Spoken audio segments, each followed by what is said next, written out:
Hello, ladies and gentlemen, and welcome once again to Storytime with Henry. Tonight we shall heed the ancient wisdom of the ocean, as it was relayed to a lone lighthouse keeper one remarkable night, many years ago. I present to you The White Ship by H.P. Lovecraft. I am Basil Elton, keeper of the North Point light that my father and grandfather kept before me. Far from the shore stands the grey lighthouse, above sunken, slimy rocks that are seen when the tide is low, but unseen when the tide is high. Past that beacon for a century have swept the majestic barks of the seven seas. In the days of my grandfather, there were many. In the days of my father, not so many.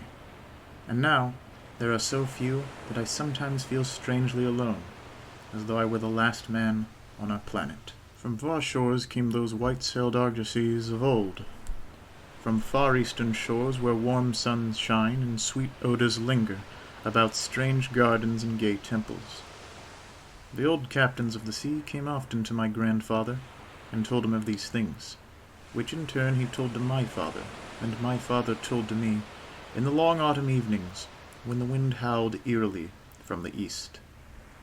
And I have read more of these things, and of many things besides, in the books men gave me when I was young, and filled with wonder. But more wonderful than the lore of old men and the lore of old books is the secret lore of the ocean.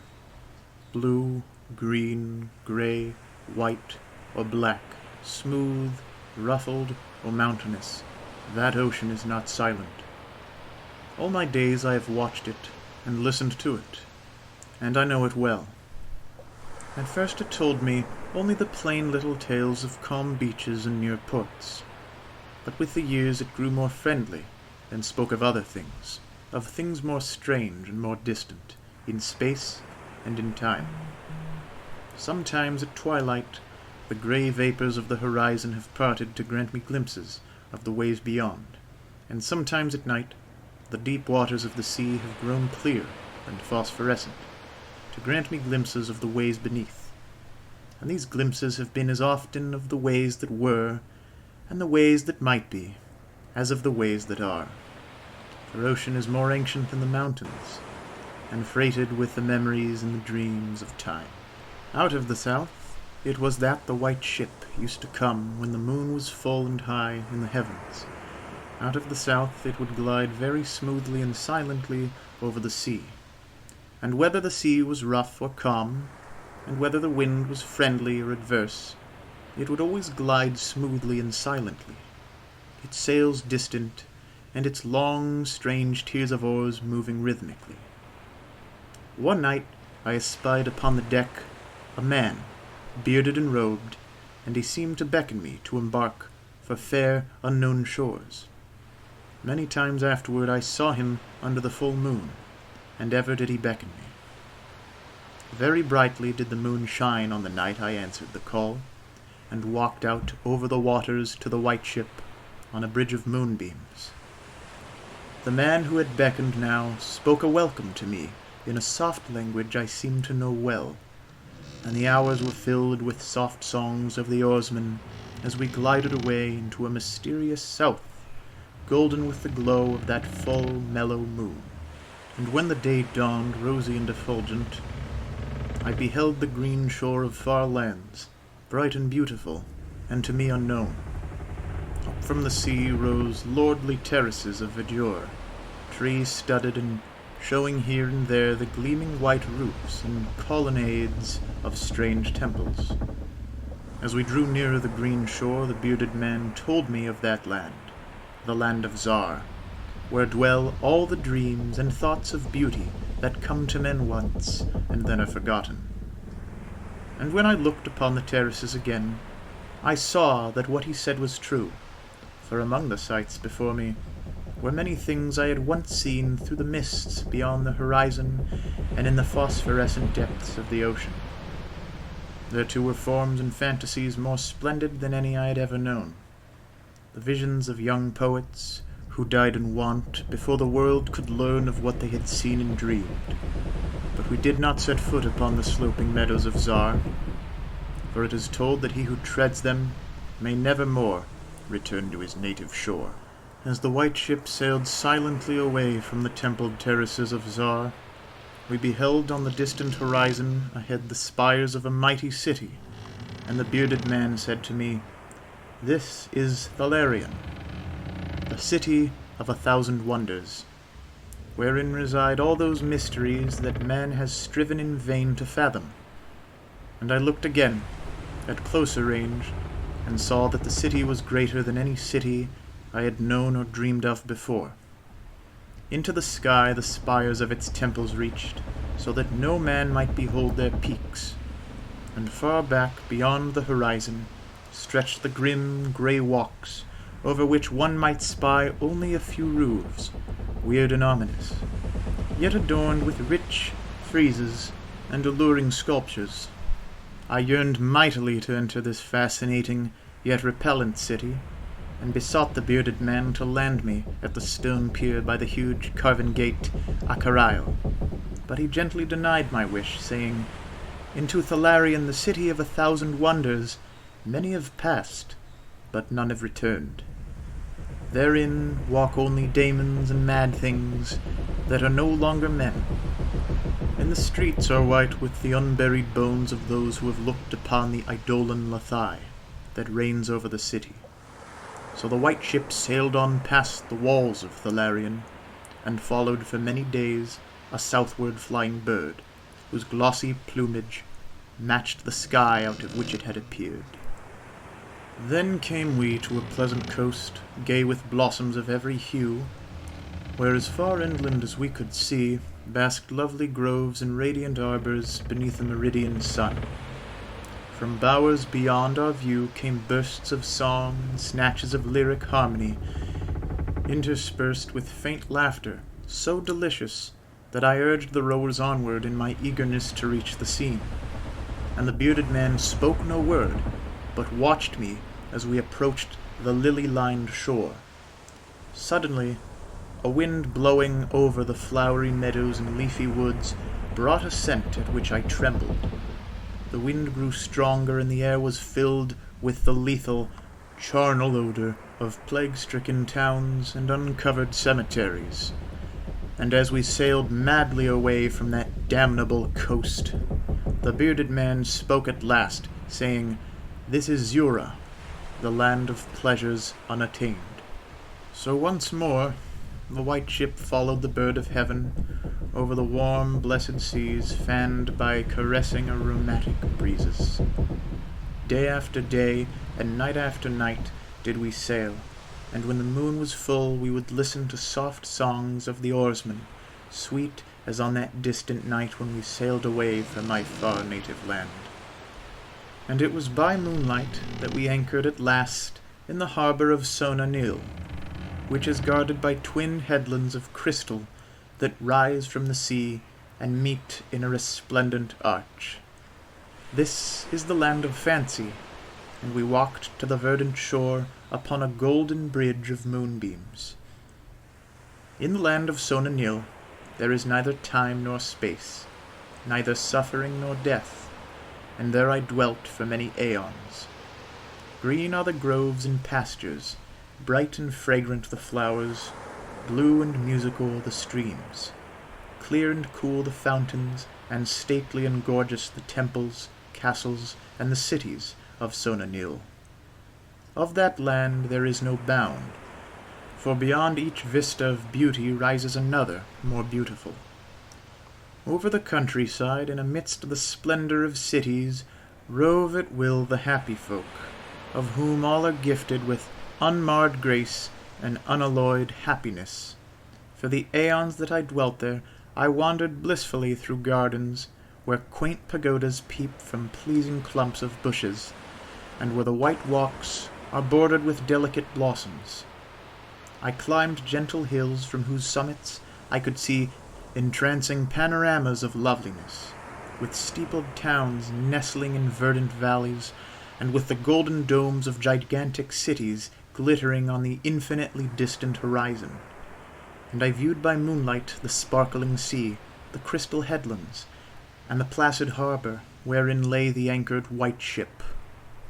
It was against the full moon one night, in the immemorial year of Tharp, that I saw outlined the beckoning form of the celestial bird, and felt the first stirrings of unrest. Then I spoke with the bearded man, and told him of my new yearnings, to depart for remote Cathuria, which no man hath seen, but which all believe to lie beyond the basalt pillars of the west. It is the land of hope, and in it shine the perfect ideals of all that we know elsewhere, or at least so men relate. But the bearded man said to me, "Beware of those perilous seas, wherein men say Cathuria lies. In Sona Nyl there is no pain nor death, but who can tell what lies beyond the basalt pillars of the west? Natheless, at the next full moon, I boarded the white ship, and with the reluctant bearded man left the happy harbour for untravelled seas. And the bird of heaven flew before, and led us toward the basalt pillars of the west. But this time the oarsmen sang no soft songs under the full moon. In my mind I would often picture the unknown land of Cathuria, with its splendid groves and palaces, and would wonder what new delights there awaited me. Cathuria, I would say to myself, is the abode of gods, and the land of unnumbered cities of gold. Its forests are of aloe and sandalwood, even as the fragrant groves of Camorin, and among the trees flutter gay birds sweet with song. On the green and flowery mountains of Cathuria stand temples of pink marble, rich with carven and painted glories, and having in their courtyards cool fountains of silver, where purl with ravishing music the scented waters that come from the grotto-born river Narg, and the cities of Cathuria are cinctured with golden walls, and their pavements also are of gold. In the gardens of these cities are strange orchids, and perfumed lakes whose beds are of coral and amber. At night, the streets and the gardens are lit with gay lanterns fashioned from the three-colored shell of the tortoise, and here resound the soft notes of the singer and the lutenist, and the houses of the cities of Cathuria are all palaces, each built over a fragrant canal, bearing the waters of the sacred Narg. Of marble and porphyry are the houses, and roofed with glittering gold that reflects the rays of the sun, and enhances the splendor of the cities, as blissful gods view them from the distant peaks. Fairest of all is the palace of the great monarch, Dorieb, whom some say to be a demigod, and others a god. High is the palace of Dorieb, and many are the turrets of marble upon its walls. In its wide halls many multitudes assemble, and here hang the trophies of the ages, and the roof is of pure gold, set upon tall pillars of ruby and azure, and having such carven figures of gods and heroes that he who looks up to those heights seems to gaze upon the living Olympus. And the floor of the palace is of glass, under which flow the cunningly lighted waters of the Narg, gay with gaudy fish not known beyond the bounds of lovely Cathuria. Thus would I speak to myself of Cathuria, but ever would the bearded man warn me to turn back to the happy shores of Sona Nyl, for Sona Nyl is known of men, while none hath ever beheld Cathuria. And on the 31st day that we followed the bird, we beheld the basalt pillars of the west.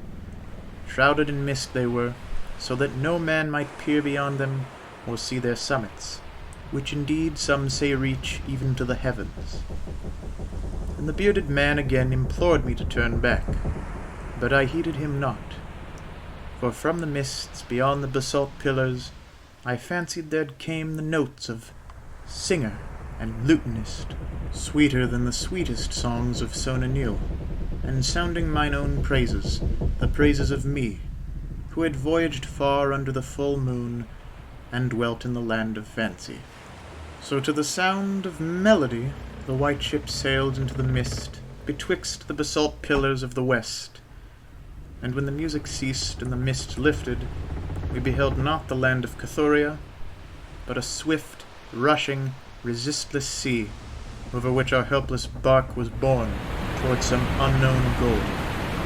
Soon to our ears came the distant thunder of falling waters, and to our eyes appeared on the far horizon ahead the titanic spray of a monstrous cataract, wherein the oceans of the world dropped down to abysmal nothingness. Then did the bearded man say to me with tears on his cheek, "We have rejected the beautiful land of Sonanil, which we may never behold again. The gods are greater than men, and they have conquered." And I closed my eyes before the crash that I knew would come, shutting out the sight of the celestial bird which flapped its mocking blue wings over the brink of the torrent. Out of that crash came darkness, and I heard the shrieking of men and of things that were not men. From the east tempestuous winds arose and chilled me as I crouched on the slab of damp stone which had risen beneath my feet. Then, as I heard another crash, I opened my eyes and beheld myself upon the platform of that lighthouse from whence I had sailed so many aeons ago. In the darkness below there loomed the vast blurred outlines of a vessel breaking up on the cruel rocks, and as I glanced out over the waste, I saw that the light had failed for the first time since my grandfather had assumed its care. And in the later watches of the night, when I went within the tower, I saw on the wall a calendar, which still remained as when I had left it at the hour I sailed away. With the dawn I descended the tower and looked for wreckage upon the rocks, but what I found was only this, a strange dead bird, whose hue was as of the azure sky, and a single shattered spar, of a whiteness greater than that of the wave-tips or of the mountain snow. And thereafter the ocean told me its secrets no more, and though many times since has the moon shone full and high in the heavens, the white ship from the south came never again.